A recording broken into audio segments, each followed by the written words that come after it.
부부나 연인들이 사랑하는 사람끼리 흔하게 묻는 질문이 있습니다. 어쩌면 여자 쪽에서 묻는 비율이 더 많을 것 같습니다. 여러분 생각나시죠? 무엇일까요? 자기 나 사랑해? 반응이 없어요? 그래보지 않으셨나 봐요. 보통 남자친구나 남편에게 자기 나 사랑해? 그럼 남자가 뭘 합니까? 그럼 사랑하지. 그럼 사랑하지. 그걸로 끝일까요? 그걸로 만족하지 않는 여자는 또 이렇게 묻습니다.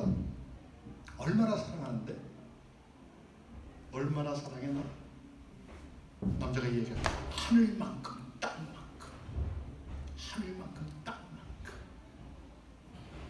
그런데 이걸로 또 만족하지 않는지 여자가 또 이렇게 묻습니다. 아니 그거 말고 진짜로 나 얼마나 사랑하냐니까? 남자가 마지막으로 이렇게 말합니다. 와 미치겠네. 내 가슴을 활짝 까볼 수도 없고 답답해 죽겠네. 이렇게. 여러분 남자분들 동감하십니까? 여자분들 동감하십니까? 동감하네요.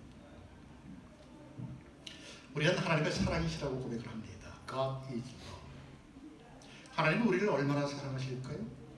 여러분 하나님은 우리를 얼마나 사랑하실까요? 아마도 남자들이 고백하는 것처럼 하늘만큼 땅만큼 우리 그걸 믿습니다. 여러분 믿죠? 우리 믿습니다. 왜냐하면 그분이 그 사람을 우리를 택하셨습니다. 그럼에도 우리는 삶이 힘들어지면 정말 하나님이 나를 사랑하신 것이 맞나? 의심이죠. 마치 여자분이 아니 그거 말고 진짜로 나를 얼마나 사랑하냐고 하는 것처럼 그렇게 생각을 하죠. 여러분 이스라엘 백성들은 하나님이 택하신 민족입니다.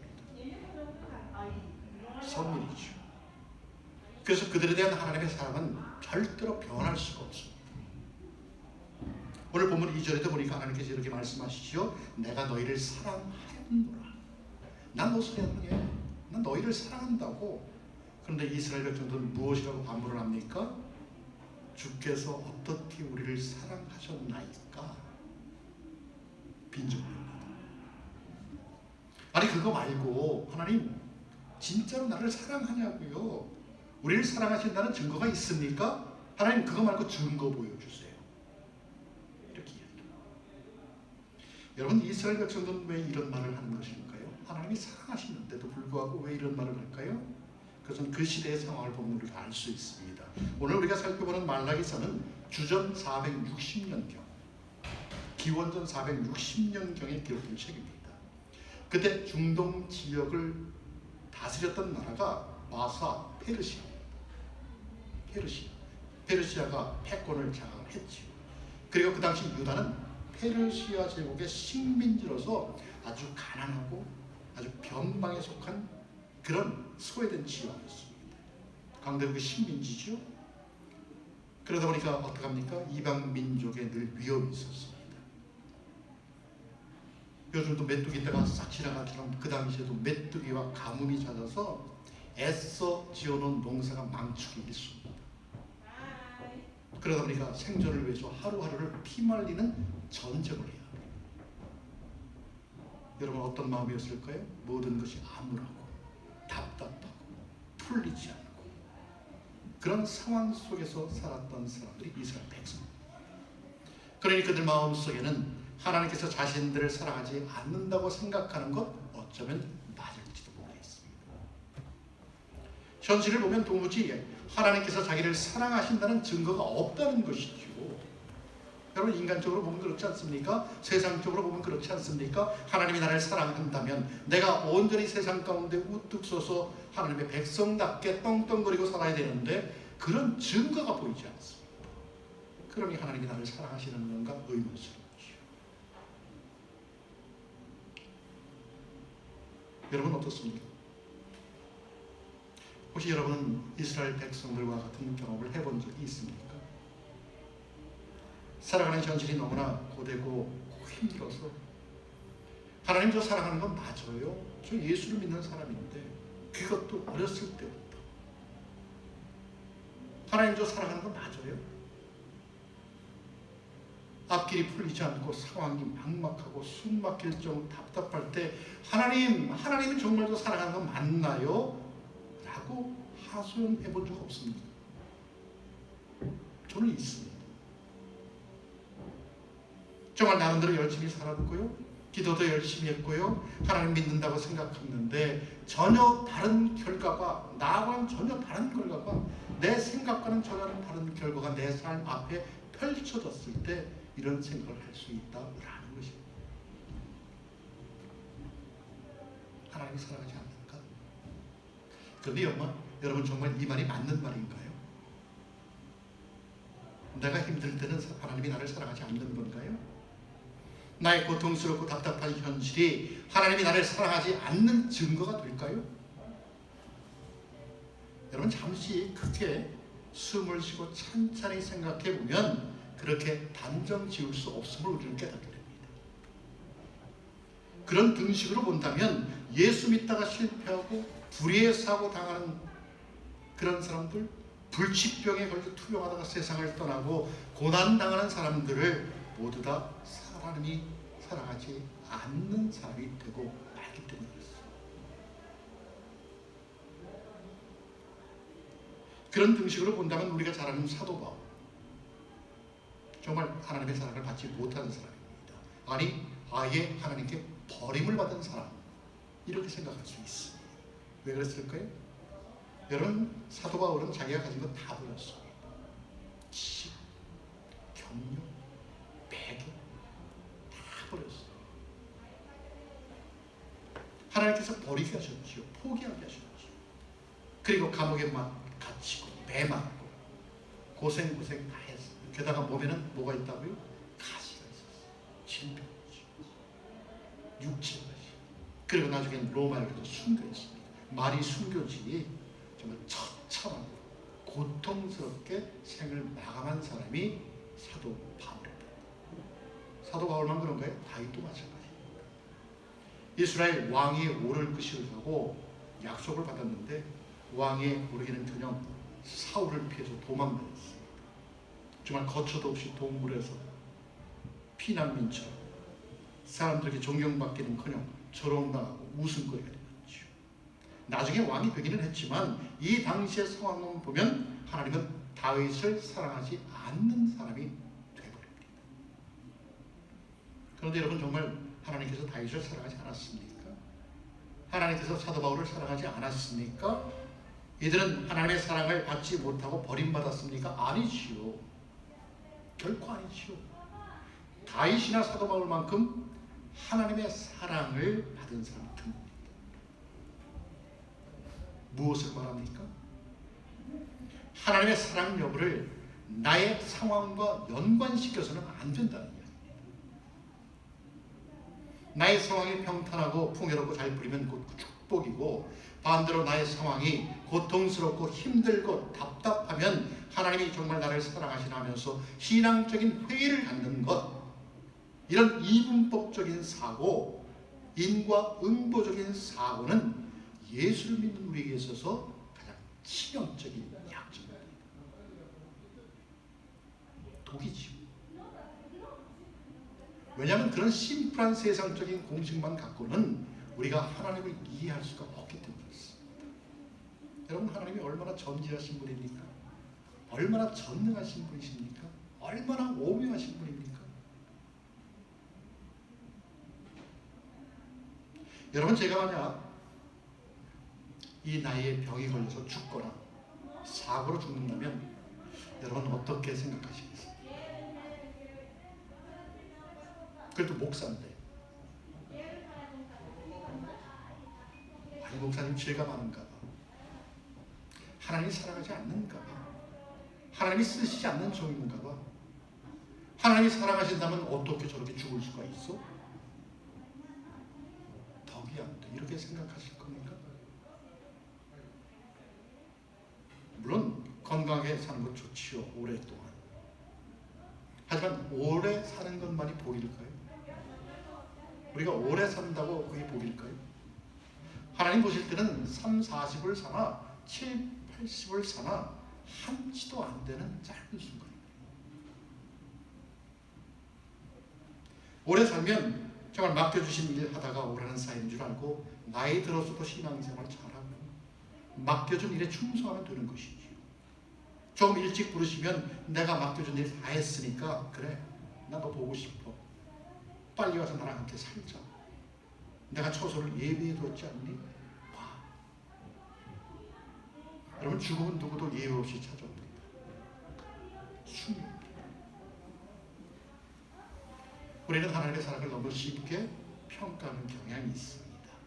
성공과 실패를 가지고 하나님의 사랑을 평가하고요. 나의 고난과 평탄함을 가지고 하나님을 평가하고요. 나의 많고 적응을 갖고 하나님의 사랑을 평가합니다. 우리 마음속에 그런 마음이 있다는 것이죠. 이분법적인 사고이고 불교적인 인과 응보의 사고. 하지만 여러분, 하나님은 그렇게 단순하지 않습니다. 왜냐하면 나의 상황과 상관없이 초월하시는 것이 하나님의 사랑이기 때문에 그렇습니다. 우리가 잘 아는 사도 바울, 고난과 질병 때문에 하나님의 사랑을 더 잘 알게 된 케이스입니다. 여러분 잘 알잖아요. 주님의 복음을 전하는데 자신에게 가시가 있었습니다. 가시가 큰 걸림돌이죠. 여러분, 복음을 전하는데 내 안에 질병이 있다는 건 굉장히 큰 장애입니다. 그래서 하나님께 간구하죠. 하나님 아시잖아요. 내 몸에 가시 있는 거 아시죠? 내 몸에 질병이 있는 거 아시죠? 이 가시 좀 없애주지요. 이 가시 좀 없앴으면 얼마나 좋을까요? 주님, 내게 있는 가시 좀 빼주세요. 그런데 돌아온 하나님의 응답은 뭡니까? 내 은혜가 네게 족하다. 내 은혜가 네게 족하다. 너 그 병 가지고 사는 것이 내 뜻이야. 거절과 같은 응답입니다. 아니, 나는 힘이 들어서, 그것도 내일도 아니고 하나님의 복음을 전하기 위해서 하루하루 피 말리는데 내 안에 있는 가시, 내 안에 있는 질병, 그거 좀 빼달라고 하는데 하나님, 그거 안 됩니까? 그랬더니 하나님이 내 은혜가 내게 족하다. 너 그 병 가지고 그냥 복음 전하는 게 내 생각이야. 우리 같으면 어떨까요? 어떻게 해서 욕할지도 모르겠다. 내일 하나, 내일 하지. 그런데 여러분, 바울은 그 응답으로 자신이 깨달은 바를 고린도전서 12장 7절에서 이렇게 말합니다. 내가 굉장한 계시를 받았다 해서 잔뜩 교만해질까 봐. 내가 굉장한 계시를 받았다고 해서 잔뜩 교만해질까 봐 하나님께서 내 몸에 가시로 찌르는 것 같은 병을 주셨습니다. 그래서 내가 그것 때문에 교만에 빠지지 않을 수 있었습니다. 라고 고백을 합니다. 여러분, 얼마나 멋있습니까? 여러분, 얼마나 멋있어요. 바울에게 있어서 가시는 하나님의 사랑이었습니다. 그 가시 때문에 자신의 연약함을 절감하고 겸손할 수 있었다는 것이죠. 교만한 마음이 들다가도 자기에게 있는 가시로 인해서 자신이 아무것도 아닌 존재임을 깨닫고 다시금 겸손한 마음 갖고 끝까지 표대를 향하여 달려갈 수 있는, 흔들림 없이,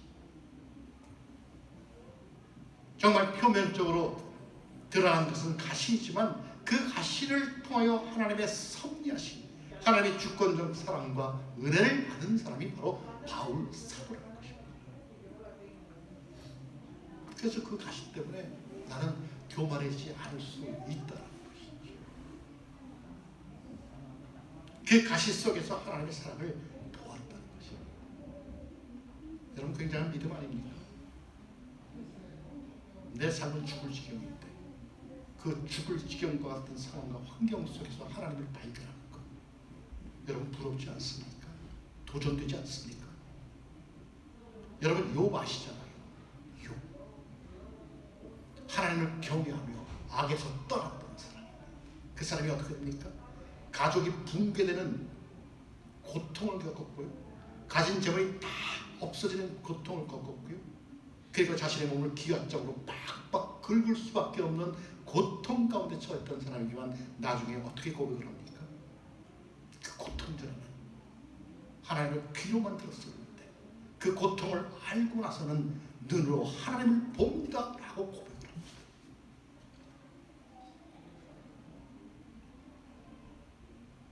여러분, 고난이 오히려 하나님의 사랑일 경우가 많습니다.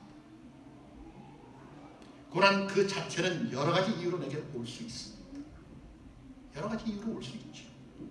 그러나 중요한 것은 그 고난의 현장에 하나님께서 함께 하신다는 것이고 그 고난과 상관없이 하나님은 나를 사랑하신다는 것입니다. 물론 어두운 터널과도 같은 현실을 통과해야만 하는 우리 마음속에는 내게 주어진 그 상황이 이해 안 될 때가 많습니다. 정말 밤낮을 가리지 않고 죽을 정도로 열심히 뛰었는데 살기가 얼마나 힘듭니까? 그런 힘든 상황 속에서도 예수를 믿기 위해 난 나름대로 안간힘을 쓰는데도 왜 이런 질병을 주는지, 왜 나에게 이런 고통을 주는지 우리 이성으로는 이해가 안 갑니다. 우리 머리로는 이해가 안 가죠. 그렇다면 어떻게 해야 합니까? 믿음의 눈으로 봐요. 믿음의. 여러분, 믿음이 무엇입니까? 하나님을 아는 것입니다. 더 깊게는 하나님의 사랑을 아는 것이 믿음입니다. 그래서 믿음의 성장은 하나님의 사랑을 알아가는 것이 커지고 깊어지는 것이죠. 그래서 믿음이 성숙한 사람은 고난 가운데서도 실패 가운데서도 하나님의 사랑을 깨닫고 감사할 수 있다는 것입니다. 누가요? 믿음의 성숙이 있는 사람. 그렇게 되면 그 고난 속에서도 고통 속에서도 하나님의 사랑과 은혜를 나는 경험할 수 있다라는 것입니다. 여러분, 그것이 느껴지면요, 현실과 상관없이 내 앞에 펼쳐진 환경과 상황에 관계없이 나는 감사할 수 있고요, 행복할 수 있습니다. 여러분, 믿음은 하나님께 맡기는 것입니다. 전적으로 의탁하는 것이죠. 믿기는 믿는데 하나님이 인도해 주실까? 하나님이 나를 도와주실까? 의심이 내 마음속에 있다면 그것은 아직도 내가 하나님께 다 맡긴 것이 아닙니다. 여러분, 앞길이 막히고 문제가 해결되지 않으면 불안하고 답답하고 의심이 듭니까? 여러분, 어떻습니까? 아직 다 맡긴 것이 아닙니다. 그런 마음이 내 마음속에 있다고 한다면 아직 다 맡긴 것이 아닙니다. 여러분, 다 맡기면 전혀 마음이 힘들지 않은 것은 아닐지라도 그렇게 불안하지는 않습니다. 힘들기는 하지요. 그러나 불안하지 않습니다. 왜일까요? 다 맡겼기 때문에 그렇습니다. 하나님께서 내 인생의 길을 인도하실 것을 믿기 때문에 그렇습니다. 이런 전적인 위탁이 있으면 당장은 낙심될지 모르지만 다시금 안정을 되찾고 평안을 가질 수 있다라는 것입니다. 그래서 성경은 우리에게 이렇게 말씀하지요. 너의 염려를 다 주께 맡겨버리라. 이는 저가 너희를 권고하시니라. 너의 염려를 주께 다 맡겨버리라. 여러분의 온갖 근심, 걱정을 송두리째 하나님께 맡기시길 기도합니다. 아멘. 그러면 언제나 하나님께서 여러분을 돌보실 것입니다. 우리의 삶과 삶의 문제들을 주님께 송두리째 다 맡기는 것이죠. 여러분, 그런 것이 믿음입니다. 그런 것이 믿음. 다 맡기면 평안이 오고 여유가 생깁니다. 그럼 앞길이 막혀도 내가 비록 실패해도 상황이 힘들고 고통스러워도 하나님의 사랑을 의심치 않게 되는 것이죠. 그리고는 믿음으로 다만 때를 기다리는 것입니다. 여러분, 다윗이 왜 믿음의 사람인지 아십니까? 왜 다윗은 하나님의 합한 사람이라고 인정을 받았을까요? 정말 사울에게 쫓겨서 도망다닐 때 정말 춥고 거할 데가 없어서 아둘람 같은 그 광야, 그런 동굴 속에서 지낼 때 사람들은 이렇게 이야기했죠. 하나님이 너를 버렸다. 하나님이 너를 버렸기 때문에 네가 지금 이 상황에 처했고 네가 이런 고통을 당하는 것이야. 하나님은 너를 사랑하지 않아. 조롱했죠. 다윗의 마음이 어땠을까요? 처음에는 아마 힘들었을 것입니다. 정말 사랑하지 않나? 흔들렸을 것입니다. 그래서 하나님께 울부짖었죠. 그런 내용이 어디에 있습니까? 시편에 나와 있습니다. 개인의 탐험을 하는 시편. 여러분 시편을 읽어보면요, 내 마음이 거기에 쑥 들어간 것 같은 느낌이 듭니다.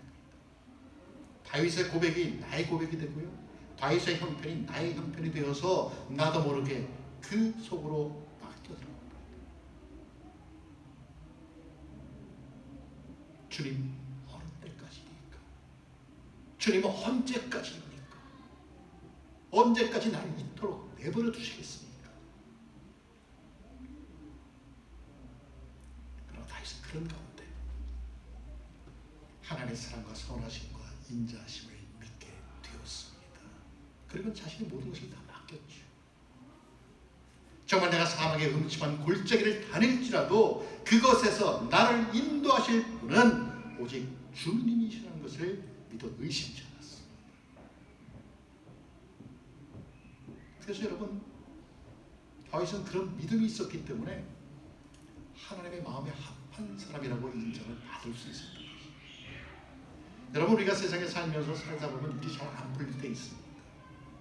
정말 열심히 살아가는데도 왜 이렇게 일이 안 풀리는지 도저히 탈출구가 보이지 않을 때가 있습니다.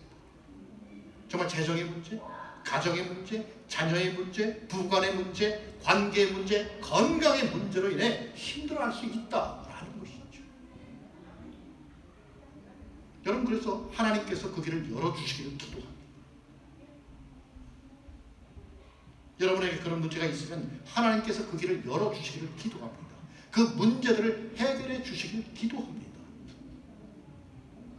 그러나 더불어서 당장의 현실 때문에 하나님의 사랑을 의심치 않는 여러분이 되시기를 기도합니다.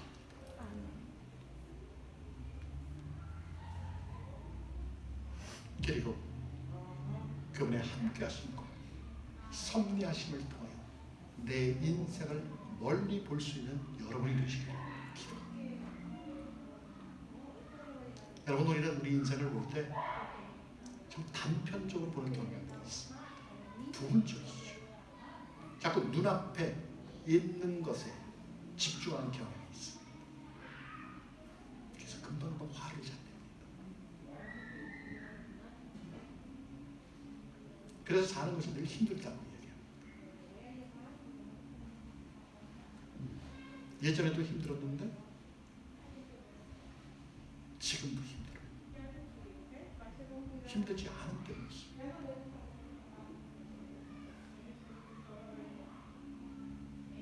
여러분, 하지만 그럼에도 하나님의 사랑은 우리를 향해 있고요, 그 하나님의 사랑을 나로부터 끊어낼 수 있는 것은 이 세상에 아무것도 없다라는 사실입니다.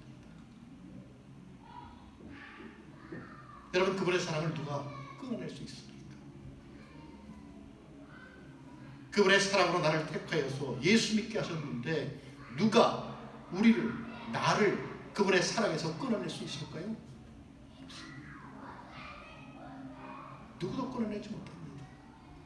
나 외에.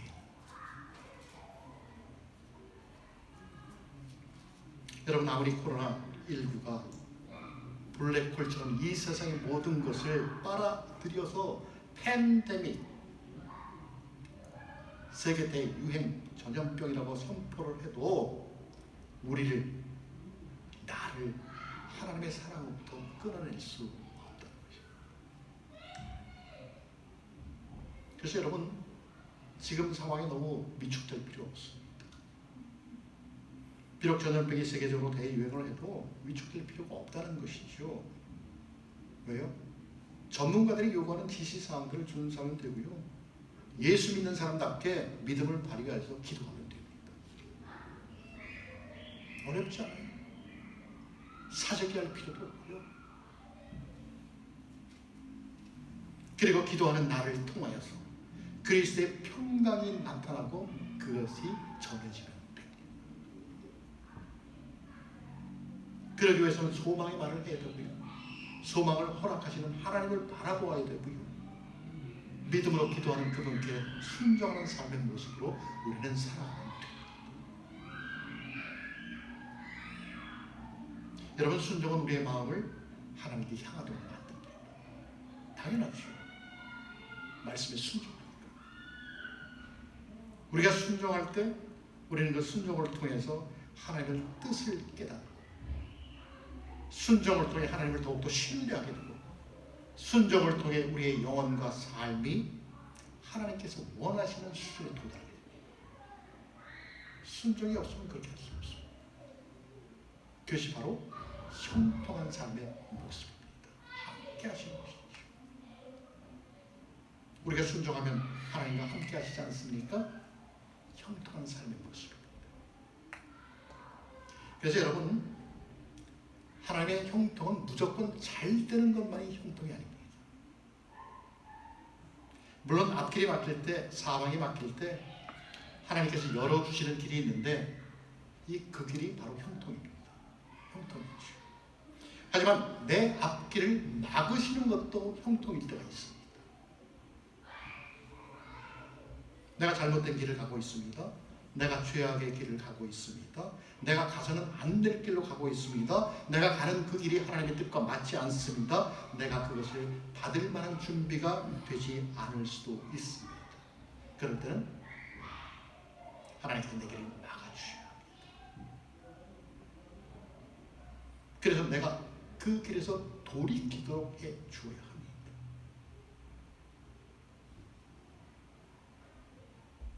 우리 눈에는 하나님께서 막으셨죠. 그러나 그 막음도 하나님의 형통이라는 것입니다.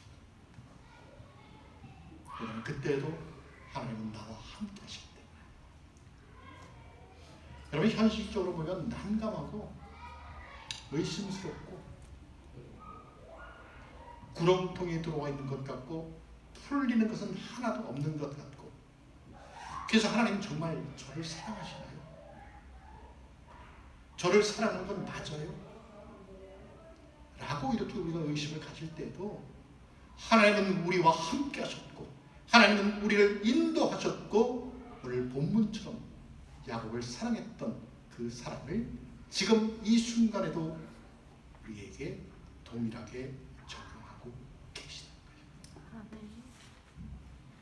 그렇다. 나는 너희를 사랑하였고 지금도 여전히 너희를 사랑하고 있으며 영원토록 너희를 사랑할 것이다. 아멘. 코로나19가 세상의 모든 것들을 빨아들이고 있습니다. 이미 WHO 세계보건기구가 팬데믹, 세계적으로 전염병이 대유행을 한다고 선포했습니다. 마치 코로나19가 블랙홀처럼 모든 것을 빨아들이는 것처럼 우리는 느껴집니다. 정치도, 경제도, 문화도, 스포츠도 모두 울스토리. 이제 올림픽도 취소해야 된다고 사람들이 말을 합니다. 마켓에는 사람들이 생필품을 사려고 장사 중이고 바이러스를 차단할 수 있는 마스크를 구하기는 쉽지 않습니다. 현실은 전염병과의 전쟁이 선포됐고 사람들은 불안한 마음으로 걱정과 염려를 하며 하루하루를 살아갑니다. 여러분, 왜 이런 일이 일어날까요? 왜 이런 일이 일어날까요? 우리가 원하지 않았잖아요. 하나님이 우리를 사랑하지 않았을까요? 하나님이 우리를 사랑하지 않기 때문에 이렇게 하셨을까요? 아니요. 하나님의 사랑과는 전혀 관계없습니다. 오히려 그 하나님의 사랑을 파괴하고 사람들의 욕심과 욕망이 원인이 되어서 자연의 질서를 파괴함으로 일어난 인재입니다.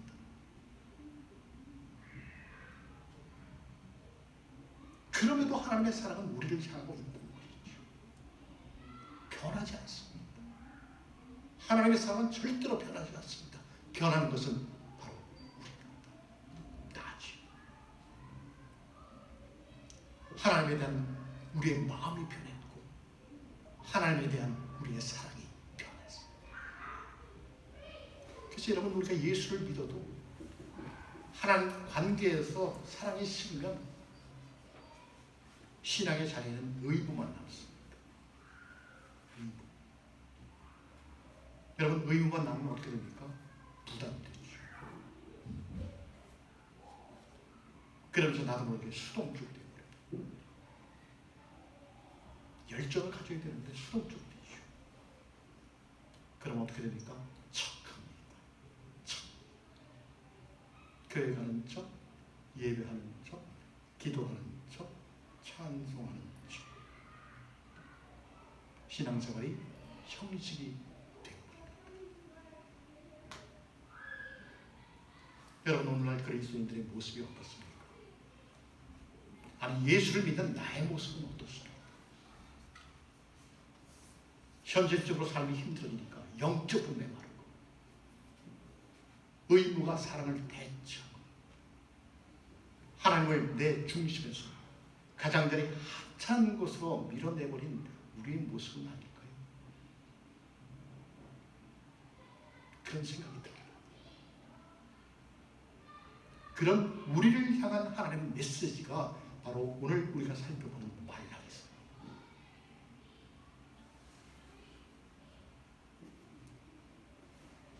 여러분, 하나님 사랑하십니까? 여러분, 하나님을 사랑하십니까? 얼마만큼 사랑하십니까? 하늘만큼, 땅만큼 그렇게 되시기를 기도합니다. 아멘.